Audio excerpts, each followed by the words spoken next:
Indo British advanced pain clinic నొప్పి మాయం surgery దూరం. For appointments 9155515563.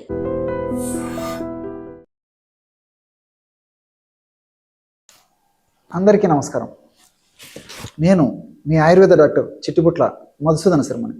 మనం ఈ వీడియోలో వాము లేదా ఓమము లేదా అజ్వాయిన్ సీడ్స్లో ఔషధ గుణాలు, ఈ ఔషధ గుణాలని దైనందిన జీవితంలో మనం ఎదుర్కొనేటువంటి వివిధ సర్వసాధారణటువంటి సమస్యలకి ఎలా ఔషధంగా వాడుకొని సద్వినియోగం చేసుకోవచ్చు మొదలైన వివరాలు తెలుసుకోబోతూ ఉన్నాం. వాము, దీన్నే అజ్వాయిన్ అనేటువంటి పేరుతో పిలుస్తూ ఉంటారు అనమాట. ఈ వాము సర్వసాధారణంగా చాలామంది ఇళ్లలో ఉంటుంటుంది, లేదంటే ఆయుర్వేద ఔషధ విక్రయశాలలో, పచారీ కొట్లలో కూడా మనకి చాలా చౌక ధరకే దొరుకుతుంది. ఈ యొక్క వాములో అనేక రకాలైనటువంటి సుగుణాలు ఉన్నాయి. అందుకే ఈ యొక్క సుగుణాలన్నింటినీ దృష్టిలో ఉంచుకొని మన మహర్షులు ఈ యొక్క వాముకి కొన్ని పేర్లు సూచించడం కూడా జరిగింది.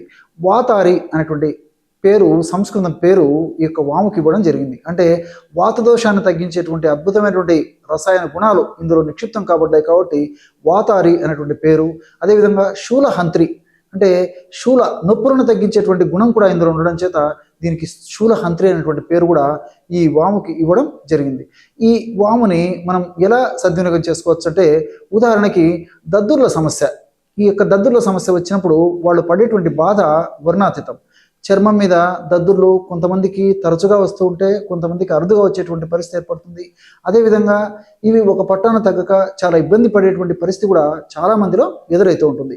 ఈ యొక్క దద్దుర్ల సమస్యని అర్టికేరియా అనేటువంటి పేరుతో పిలుస్తూ ఉంటారు. శీతపిత్తము, ఉదర్ధము, కోటము అనేటువంటి ఆయుర్వేదం పేర్లు ఈ యొక్క దద్దుర్ల సమస్యకి ఉన్నాయి.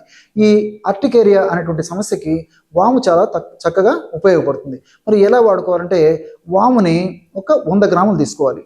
అట్లే బెల్లాన్ని ఒక 100 గ్రాములు తీసుకోవాలి. అంటే వాము 50 గ్రాములు అయితే బెల్లము 100 గ్రాములు.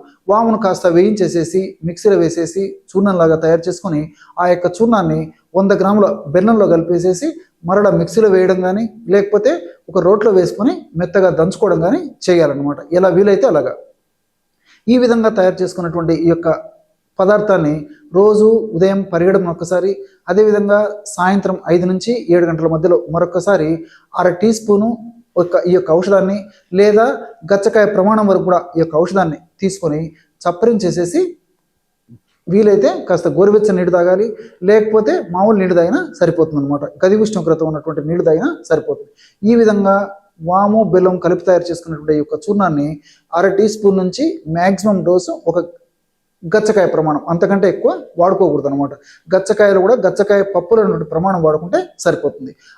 ఆ ప్రమాణం అంటే 1/2 టీ స్పూన్ నుంచి మ్యాక్సిమం గచ్చకాయ, లేకపోతే గచ్చకాయ పప్పులో ఇంకా తక్కువ ప్రమాణంలో ఆ పప్పు ఉంటుంది కదా, ఆ ప్రమాణం వాడుకుంటే సరిపోతుంది.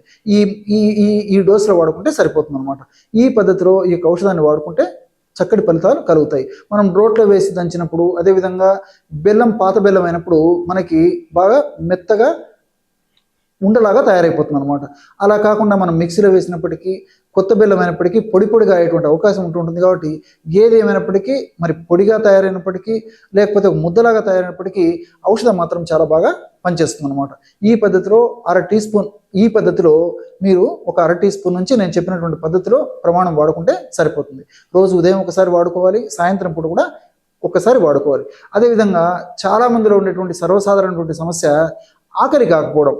మరి చిన్నపిల్లలు చాలా మారం పెడుతుంటారు, పిల్లలు సరిగ్గా తినడం లేదనే ఉద్దేశంతో మరి తల్లిదండ్రులు కూడా చాలా బాధపడేటువంటి పరిస్థితి ఏర్పడుతూ ఉంటుంది అనమాట. కాబట్టి చిన్నపిల్లలు బాధపడుతుంటారు, పెద్దలు కూడా మరి ఆకలి లేకపోవడం చేత వాళ్ళు చాలా ఇబ్బంది పడేటువంటి పరిస్థితి ఏర్పడుతుంటుంది. ఎటువంటి పరిస్థితుల్లో వాళ్ళకి ఆకలి కాదు. ఆకలి అయితే కదా ఆహారం తీసుకునేది, ఆహారం తీసుకుంటే కదా బాగా జీర్ణమయ్యేది, బాగా జీర్ణమైనప్పుడే కదా పోషకాంశాలు బాడీకి అంది శక్తి వచ్చేది. మరి ఆకలి బాగా ఎందుకు వాము పొడి ఒక 50 గ్రాములు, అదేవిధంగా సైంధవ లవణం పొడి 50 గ్రాములు, ఈ 2 చూర్ణాలు బాగా కలిపేసి ఒక గాజు సీసాలో నిల్వ ఉంచుకొని రోజు ఒక్కసారి మధ్యాహ్నం పూట భోంచేసేటప్పుడు మొదటి ముద్దలో ఒక 1/2 టీ స్పూన్ నుంచి మ్యాక్సిమం 1 టీ స్పూన్ వరకు, చిన్నపిల్లలు అయితే ఒక 1/2 టీ స్పూన్ సరిపోతుంది, పెద్దలు అయితే 1/2 టీ స్పూన్ నుంచి టీ స్పూన్ వరకు కూడా అవసరాన్ని బట్టి, అంటే మ్యాక్సిమం ఒక 5 గ్రాములు ఆ మొదటి ముద్ద లేదా మొదటి 2 ముద్దల్లో కలుపుకొని అవసరాన్ని బట్టి కాస్త స్వచ్ఛమైనటువంటి నెయ్యి దొరికేట్లయితే అది కలుపుకొని సేవించాలి. ఈ విధంగా సేవించడం వల్ల అత్యంత త్వరితంగా శీఘ్రంగా వెంటనే ఇందులో ఉన్నటువంటి ఔషధ గుణాలు పనిచేసి చాలా సమర్థవంతంగా ఆ యొక్క ఔషధ గుణాల వల్ల విపరీతమైనటువంటి ఆకలి పుట్టేటువంటి పరిస్థితి ఏర్పడుతుంది అనమాట. ఈ ఆకలి కాకపోవడం కొన్ని రకాలైనటువంటి వ్యాధుల వల్ల కలగవచ్చు, మానసికమైనటువంటి ఒత్తిళ్ల వల్ల కలగవచ్చు.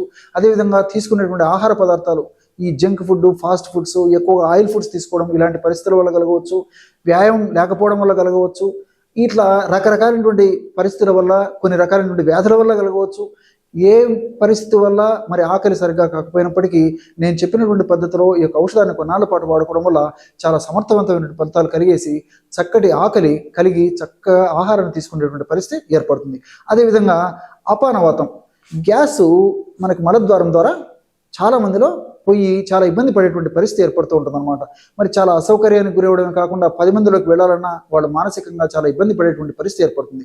దీన్నే ఫ్లాటస్ అనేటువంటి పేరుతోనూ అపానవాతం అనేటువంటి పేరుతోనూ పిలుస్తుంటారు అనమాట. మరి ఈ యొక్క సమస్య తగ్గేందుకు వాము చూర్ణం ఒక 100 గ్రాములు తీసుకుంటే 25 గ్రాములు నల్ల ఉప్పు చూర్ణం తీసుకోవాలి. ఈ నల్ల ఉప్పునే బ్లాక్ సాల్ట్ అనేటువంటి పేరుతో పిలుస్తారు. ఈ నల్ల ఉప్పు మనకు గడ్డల రూపంలో మనకు మార్కెట్లో దొరుకుతుంది. అదేవిధంగా పౌడర్ రూపంలో కూడా మనకు మార్కెట్లో దొరుకుతుంది. గడ్డలు కూడా చాలా సులువుగా మిక్సీలో వేసేస్తే పౌడర్ అయిపోతుంది అనమాట. 25 గ్రాముల ఈ యొక్క నల్ల ఉప్పు చూర్ణాన్ని 100 గ్రాముల వేయించి చేసినటువంటి వాము చూర్ణంలో కలిపేసి ఆ కలిసినటువంటి పదార్థాన్ని ఒక గాజు సీసాలో నిల్వ ఉంచుకొని రోజు ఉదయం ఆహారం తర్వాత ఒక్కసారి, రాత్రి ఆహారం తర్వాత ఒక్కసారి 1/2 టీ స్పూన్ నుంచి 1/2 టీ స్పూన్ వరకు ఈ యొక్క ఔషధాన్ని తీసుకొని, అంటే ఒక చూర్ణాన్ని తీసుకొని 50 to 100 ml గోరువెచ్చని నీళ్ళలో కలిపేసి సేవించాలి. లేకపోతే మామూలు నీళ్ళలో కలిపి కూడా సేవించవచ్చు. ఈ విధంగా సేవించడం వల్ల చాలా త్వరగా ఈ యొక్క అపానవాతం అంటే ఫ్లాటస్ అనేటువంటి సమస్య తగ్గిపోతుంది. చూశారు కదా ఎటువంటి విలువైనటువంటి ఔషధాలు, ఔషధ గుణాలు ఈ ప్రకృతి ప్రసాదించినటువంటి వాము లేదా అజవాయిన్ సీడ్స్లో ఉన్నాయో మీరు ఈ వీడియోలో తెలుసుకున్నారు కదా. మరొక వీడియోలో మరొక అంశంతో మళ్ళీ కలుద్దాం. అంతవరకు నమస్కారం. మీ చిట్టిబొట్ల.